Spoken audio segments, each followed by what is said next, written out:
जाता पंढरीशी सुख वाटे जीवा अशीच मनोअवस्था खरं तर लाखो वैष्णवांमध्ये सध्या आहे। दरमजल करत हे सर्व वैष्णवांचा मेळा आज पंढरपूरमध्ये दाखल झालेला आहे। या सर्व वारकऱ्यांमध्ये उत्साहाचं वातावरण आहे। सध्या आपल्यासोबत चर्चा करण्यासाठी पंकज महाराज गावडे सध्या आपल्यासोबत आहेत। आपण त्यांच्यासोबत चर्चा करणार आहोत। सर, रामकृष्ण हरी खरं तर वैष्णवांचा मेळा त्यांचे जे माहेर आहे म्हणजे ज्या अनामिक ओढीने पंढरपूरमध्ये दाखल झाले, आज एक वेगळं आनंद जो आहे सर्व वारकऱ्यांमध्ये पाहायला मिळतोय। काय सध्या मनात भावना आहेत? आषाढी एकादशी आहे, वारकऱ्यांमध्ये उत्साह आहे। तुम्ही जर चंद्रभागेचं सगळं वाळवंट पाहिलं किंवा पंढरपूरच्या मंदिराच्या आजूबाजूचा सगळा परिसर पाहिला तर एक आनंदाला आलेलं एक वेगळं उधाण आहे। काही वारकऱ्यांच्या डोळ्यामध्ये अश्रू आहेत, काही तर फक्त कळसाचं दर्शन घेऊन सांगतायत, पांडुरंगा आलो रे तुझ्या वारीला।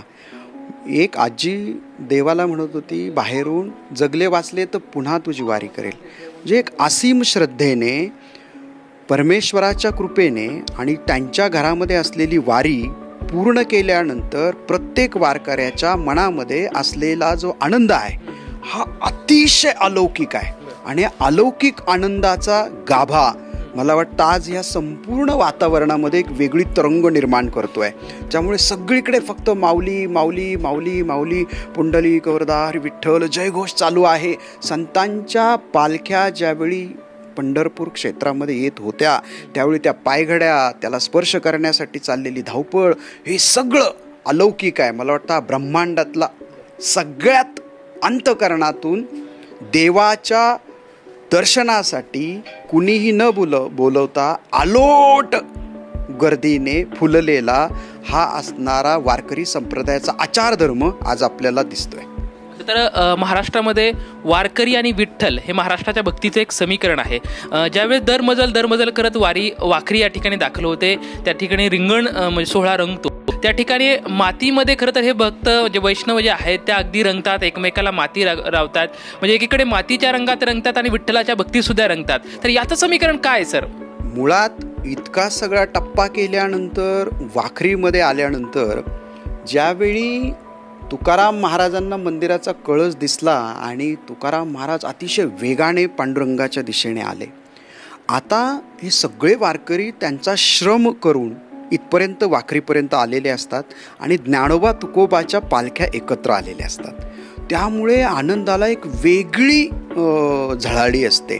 आणि त्यावेळी जे रिंगण असतं, रिंगणामध्ये माऊलींचा अश्व असतो, जगद्गुरूंचा अश्व असतो। वारकऱ्यांची अशी धारणा आहे की या साक्षात अश्वांबरोबर माझे संत आहेत। इतर वाऱ्या ह्या स्वतः केल्या जातात, पण आजची वारी माझ्या संतांबरोबर मी केली, ही एक वेगळी श्रद्धा असते आणि वेगळ्या संवेदना असतात।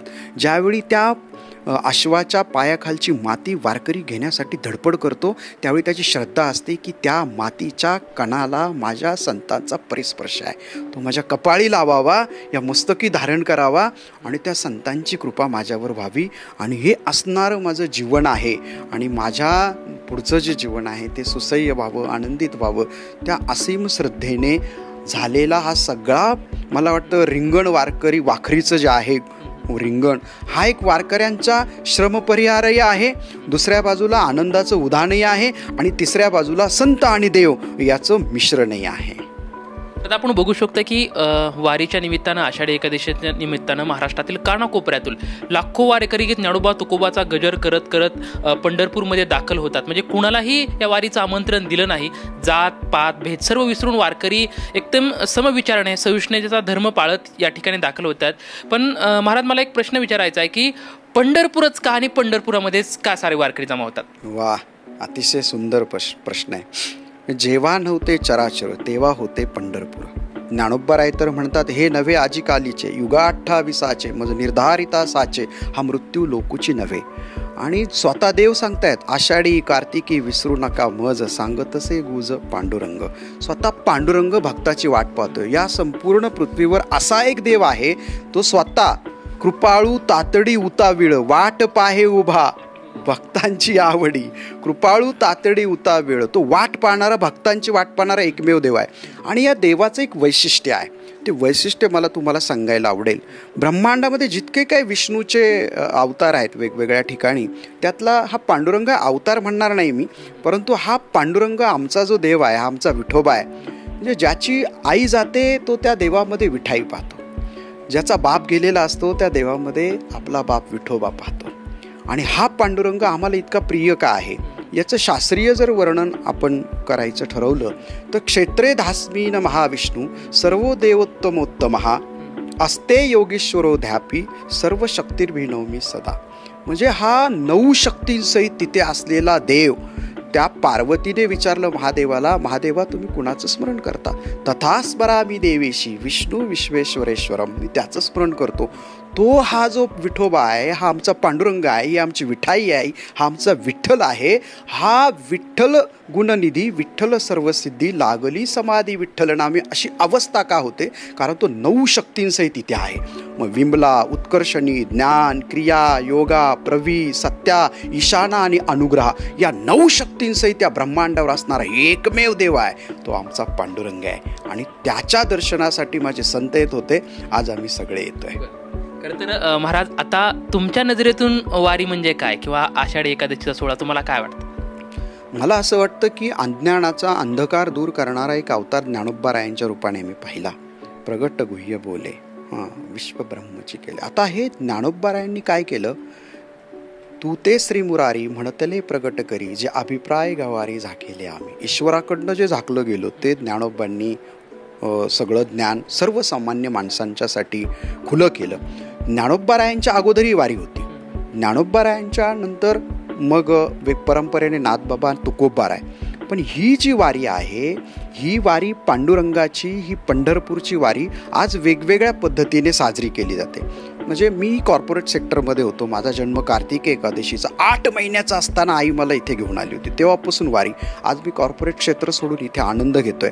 वेगवेगळ्या पद्धतीने तुम्ही पाहिलं, आता IT दिंडी आहे, फेसबुक दिंडी आहे, कॉर्पोरेट दिंडी आहे, AI दिंडी आहे, वेगवेगळ्या स्तराची लोक आहेत. गजानन महाराजांची शेगावची पालखी सोहळा आहे. हे सगळे आता इस्कॉन ह्याच्यामध्ये आले. म्हणजे वारकरी धर्म असा आहे ना की इथे ज्ञानदेवांच्या रूपानं नाथ संप्रदाय, तुकोबांच्या रूपानं चैतन्य संप्रदाय, नाथबाबांच्या रूपाने दत्त संप्रदाय, आनंद संप्रदाय, स्वरूप संप्रदाय, महानुभव संप्रदाय सगळे एकत्र आल्याने वारकरी धर्म हा मानवतेचा धर्म आहे, विश्वकल्याणाचा धर्म आहे, शांतीचा आहे, समतेचा आहे. इथे 13व्या शतकामध्ये आध्यात्मिक लोकशाही उभी राहिली चंद्रभागेच्या वाळवंटावर. म्हणून इथे आल्यानंतर कुणी मोठा नाही, इथे कुणालाच अभिमान नाही. म्हणजे उठाउठी अभिमान जाय ऐसे स्थळ कोण, ते या पंढरीस घडे खळा पाझर रोकडे. इथे प्रत्येकजण एकमेकाच्या पाया पडतो. ही ज्ञानदेवांपासून सुरू झालेली तुकोबाराय ते तपोनिधी नारायण महाराजांपासून तर आत्तापर्यंत या सगळ्या आमच्या वारकऱ्यांनी, ही आमची संपदा आहे, ही आमची श्रीमंती आहे, हा आमचा विचार आहे, हा आमचा वारसा आहे आणि तो अतिशय संपन्न आहे. म्हणजे जगाला दाखवावा असा नाही, पण माझ्या अंतःकरणाला आत्मिक समाधान देणारा, आत्मानंद देणारा, परमानंद देणारा हा सोहळा आणि इथे आल्यानंतरची मिळणारी आत्मानुभूती ही खूप वेगळ्या पद्धतीची आहे. म्हणून आज एज्युकेटेड लोक पण आहेत. पूर्वी वारकऱ्यांकडे पाहायचा दृष्टिकोन वेगळा होता, पण आज वेगळा आहे. आज महाराष्ट्र शासन याच्यामध्ये आहे, वेगवेगळ्या NGOज याच्यामध्ये आहेत, देहू संस्थान आहे, आळंदी संस्थान आहे, वेगवेगळी संस्थान आहेत. सगळे तुमच्यासारखी लोक आहेत. म्हणजे media, print media, social media, electronic media या सगळ्यांना ही वारी आकर्षित करते. याचं एकमेव कारण आहे संतांची असणारी वाट, त्याच्यावर आम्ही चालतो. एथ वडील जे जे करीती तया नाम धर्म ठेविती, तेची एर अनुष्ठिती सामान्य सकळ. म्हणजे ही माझ्या वडिलांची मिरासी आहे, तुकोबाराय म्हणतात, तीच आम्ही चालवतोय त्यांचे पाईक म्हणून. म्हणून हा आनंद आहे, वेगळा आनंद आहे. विष्णुमय जग वैष्णवांचा धर्म, भेदाभेद भ्रम अमंगळ, असं संतांनी सांगितले. खरं तर वारीमध्ये जात पात धर्म सर्व विसरून, म्हणजे जे दुःखाला बाजूला सारी ती म्हणजे वारी, याची अनुभूती खरं तर महाराष्ट्रातला लाखो वारकरी घेतोय. आता सध्या खरं तर आपण बघतोय की वाळवंटामध्ये चंद्रभागा अगदी तुडुंब झालेली, म्हणजे वारकऱ्यांमुळे आपण बघू शकतो की वारी हा एक आत्मिक आनंद देणारा सोहळा आहे. सर, आता खरं तर या वारीमध्ये तरुणांनी, जसं तुम्ही म्हटलात की तर नव्या पिढीने यायला पाहिजे, कारण की खूप नवं जगणं कसं शिकवते हे वारी शिकवते. तर आता त्यांनी हा वसा घ्यायला पाहिजे, यासाठी तुम्हाला काय वाटतं? काय बिंबवलं पाहिजे त्यांच्या मनात? पहा, समाजशास्त्रज्ञ इरावती कर्वे असं म्हणतात, महाराष्ट्रामध्ये जन्माला येऊन गेलेला, जन्माला येणारा आणि जन्माला आलेला याचा DNA जर पाहिला तर तो वारकरी आहे. म्हणजे आमचे सगळे पूर्वज वारकरी होते. इथे जातीला महत्त्व नाही, इथे कुठली श्रेणी नाही, इथे भक्तीला महत्त्व आहे. आणि वारी ही एक आचारसंहिता, एक वेगळा आचारधर्म आहे आणि वारी हा एक जनप्रवाह आहे. मी तर तुमच्या माध्यमातून महाराष्ट्र शासनाला हे सांगू इच्छितो की वारीचा सोहळा ज्या ज्या गावातनं जातो, महाराष्ट्रातनं वेगवेगळ्या संतांच्या दिंड्या येतात, त्या प्रत्येक गावामध्ये, त्या प्रत्येक शहरामध्ये तिथल्या शालेय विद्यार्थ्यांना, तिथलं NSS, तिथलं स्काउट, तिथले NGOs यांना सामील करून घेतलं पाहिजे. हा मानवतेचा उत्सव कसा आहे हा त्यांना एक्सपिरियन्स आला पाहिजे. मला वाटतं वारी ही 15-20 दिवसाचा हा एक वेगळ्या प्रकारचा अलौकिक उत्सव महाराष्ट्र शासनाने साजरा केला पाहिजे. कारण वारी ही शिकवते कसं जगलं पाहिजे, कमी गरजांमध्ये कसं जगलं पाहिजे, आम्ही ॲडजस्टमेंट कशी केली पाहिजे, टाईम मॅनेजमेंट जे आता सगळीकडे होत नाही आहे. छत्रपतींच्या काळात होतं, आता टाईम मॅनेजमेंट होत नाही. वारी ही टाईम मॅनेजमेंट शिकवते, वारी ही इव्हेंट मॅनेजमेंट शिकवते, वारी एटिकेट शिकवते, वारी मॅनर्स शिकवते, वारी एथिक्स शिकवते. त्याचबरोबर वारी स्वतःच्या शोधाला सुद्धा कसा शोध घेतला पाहिजे, या संपूर्ण सोहळ्यात मी कोण आहे, मी काय आहे, या स्वतःच्या शोधासाठी सुद्धा लोकांनी वारीत आले पाहिजे. इथे अहंकार नाही, म्हणजे कुणाला पाय लागला तरी माऊली, इतर ठिकाणी पाय लागू द्या. एखादं लेकरू चुकलं, एखादी माझी भगिनी येते, त्या लेकराला घेते, पोलिसांकडे जाते, म्हणते काय माहिती आहे, माऊली हरवलाय, म्हणजे हरवलेलं आहे माऊली, सांगणारी माऊली आणि पोलिसही माऊली. हे अद्वैत जे आहे ना, भेदाच्या पलीकडचं अद्वैत, हे अद्वैत पाहणारी ही वारी प्रत्येकाने अनुभवली पाहिजे. विशेष करून डिस्ट्रॅक्शन झालेली जी पिढी आहे सध्या, जी सोशल मीडियाच्या प्रचंड आहारी गेलेली आहे, सुसाईड अटेम्प्ट वाढलेले आहेत. दुसरी गोष्ट म्हणजे आमच्याकडे आता कल्चर डॅमेज व्हायला लागले. मग ते फूड कल्चरपासून तर पारिवारिक पोल्युशनसुद्धा वाढले, ज्याला आपण कौटुंबिक प्रदूषण म्हणूया. या सगळ्याला उत्तर एकमेव आहे संतांनी दाखवलेला मार्ग, संत साहित्य आणि आमची वारी. म्हणजे वारी हा जनमानसांचाच उत्सव नाही, वारी हा आपल्याला महान करणारा आणि मानवतेचा महाउत्सव आहे. त्यामुळे सगळ्यांनी या वारीमध्ये यावं. इथे कुणालाही नाकारलं जात नाही, इथे सगळ्यांना अधिकार आहे. असं एकमेव पीठ, एकमेव व्यासपीठ, एकमेव जागा, एकमेव संधी इथे जन्माला आलेल्यानंतर प्रत्येकाला आहे, ती म्हणजे वारी. मला शेवटचा प्रश्न विचारतो. सध्या समाजामध्ये आपण बघतो ते स्त्री पुरुष त्याची एक समानतेची म्हणजे विषमतेची दरी मोठी वाढत चालली आहेत. मात्र वारीमध्ये जर आपण आलो तर माऊली असा एक शब्द आहे की म्हणजे तो पुरुषांसाठी वापरला जातो, महिलांसाठी वापरला जातो. तर माऊलीच या शब्दाचं काय सामर्थ्य आहे? माऊली हा शब्द संतांनी ज्यांना उपाधी दिली आणि माझा वारकरी ज्यांना हृदयात घेऊन वारी करतो किंवा आपली वारकरी धर्म पाळतो, ती जगाची विश्व माऊली ज्ञानोबा आहे.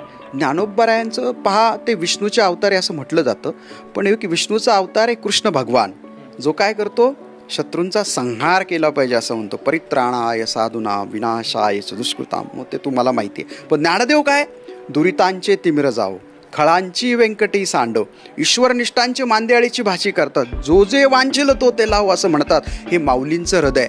हे संत सगळे जे होते ना, हे स्वतःची वेदना पिलेले आहेत, या स्वतःचा संघर्ष त्यांनी केलेला आहे. पण कुणालाही न दुखावता सगळ्यांना आनंद देता येईल, सगळ्यांच्या जीवनाचा उद्धार होईल, हा विचार फक्त संतांनी केला. म्हणजे आमचे सगळे संत आमच्यासाठी आमची आई आहेत. मग ज्ञानोबा आहेत, तुकोबा आहेत. मी तुम्हाला सांगतो, महाराष्ट्राची जर आपण विचार केला तर महाराष्ट्राची एक चौकट जर आपण ठरवली तर महाराष्ट्राचा प्राण ज्ञानोबा आहेत, महाराष्ट्राचा श्वास तुकोबा आहेत, महाराष्ट्राचं ध्येय विठोबा आहे आणि महाराष्ट्राचं साध्य शिवबा आहे. हे ज्ञानोबा, तुकोबा, विठोबा, शिवबा हे नजरेसमोर आहे ना. या सगळ्यांकडे पाहिल्यानंतर आमच्या अंतःकरणाला पाझर फुटतो. त्यांचं नाव घेतल्यानंतर स्पंदनं निर्माण होतात आणि आपोआप जय निघतो. याचं कारण आहे, जितकं प्रेम आम्ही आमच्या आईवर करावं तितकंच प्रेम आजही माझा वारकरी संतांवर करतो, त्या ईश्वरावर करतो. म्हणून माऊली हा शब्द हा एक वेगळ्या प्रकारच्या संवेदनेचा आहे. मी कन्या सासुऱ्यासी जाय, मागे परतोनी पाहे, अशी अवस्था संतांना सुद्धा देवाकडून जाताना होते. आणि उद्या तुम्ही पहा एकादश आणि नंतर बारस, आमचा तर 48 तासाचा उपवास असतो. त्याच्यानंतर पंढरपूर सोडताना लोकांचे चेहरे पहा, ओशाळलेले असतात, डोळे अश्रूने भरलेले असतात, काला गोपाळपुरातला झाल्यावर पावलं जड झालेली असतात. हे कशाचं धोतक आहे? म्हणजे पंढरपूर हे आमचं माहेर आहे, माझे माहेर पंढरी हे माझं माहेर आहे, हे सगळ्या वारकऱ्यांचा विश्वास आहे. दुःख, दैन्य, दारिद्र्य, संघर्ष, चिंता सगळं संपतं. ती जागा म्हणजे ही माझी पंढरपूर आहे, ही माझी चंद्रभागा आहे, हा माझा पुंडलिक आहे आणि हा माझा विठोबा आहे. म्हणून आजच्या पिढीला मी सांगेन, तुम्ही बालाजीला जाता जरूर जा, तुम्ही काशी विश्वेश्वरला जाता जरूर जा, वाराणसीला जाता नक्की जा. पण पहा, मी तुम्हाला दाखला देतो. पुष्करात त्रिगुणम पुण्यम, केदारात षड्गुणम भवेत, वारणाशात दशगुणम, अनंतम श्रीगिरे रवी. पंढरी महात्म्यामध्ये तुम्ही जर अभ्यास केला तर तुम्ही पुष्करला गेल्यानंतर आणि पंढरपूरला आले तिप्पट पुण्य पुष्करचं मिळतं. केदारला गेलात आणि पंढरपूरला गेलात, एकदा पंढरपूरला आलात 6 पट पुण्य केदारचं हा पांडुरंग तुमच्या पदरात टाकतो. आणि वाराणसीला गेलात आणि इथे आलात तर एकदा वाराणसीला जा, एकदा पंढरपूरला जा, 10 पट पुण्य पंढरपूरला आल्याचं आहे. आणि श्रीशैल्यला तुम्ही एकदा जा आणि इथे या, अनंतपट श्रीशैल्यला गेल्याचं पुण्य इथे आहे. कारण माझ्या पांडुरंगाचा पहिला वारकरी हा महादेव आहे. तो साऱ्या परिवारासहित वारी करतो. मी 14 कोटीच्या महाराष्ट्राला आवाहन करतो. आज गर्दी पहा किती आहे, 12 लाख, 13 लाख, 14 लाख, 20 लाख. आज सगळ्या पंढरपूरचं समिती देवस्थानचं म्हणणं असं आहे की एवढी गर्दी आजपर्यंतच्या इतिहासात एवढी झालेली नाही. मग मला असं वाटतं, तरी देखील माझ्या मनातली शंका सांगतो, या प्रवाहामध्ये, या मानवतेच्या उत्सवामध्ये बाकीचे काय करतात? मग यांनी पण यावं, पांडुरंगाचं दर्शन घ्यावं, सेवा करावी वारकऱ्यांची. सेवेच्या निमित्ताने या. सेवेत सुद्धा भक्ती आहे, सेवेत सुद्धा भाव आहे आणि सेवेत सुद्धा तुम्हाला मोक्ष आहे. म्हणून इथे आपण आलो जन्माला तर प्रत्येकाने वारी केलीच पाहिजे अशा मताचा मी आहे. कारण ही पुण्यभूमी आहे, हे महाक्षेत्र, हे पंढरी, अनुपमतीची थोरी. धन्य धन्य वारकरी तेथीचे. इथले वारकरी धन्य आहेत कारण हे महाक्षेत्र आहे.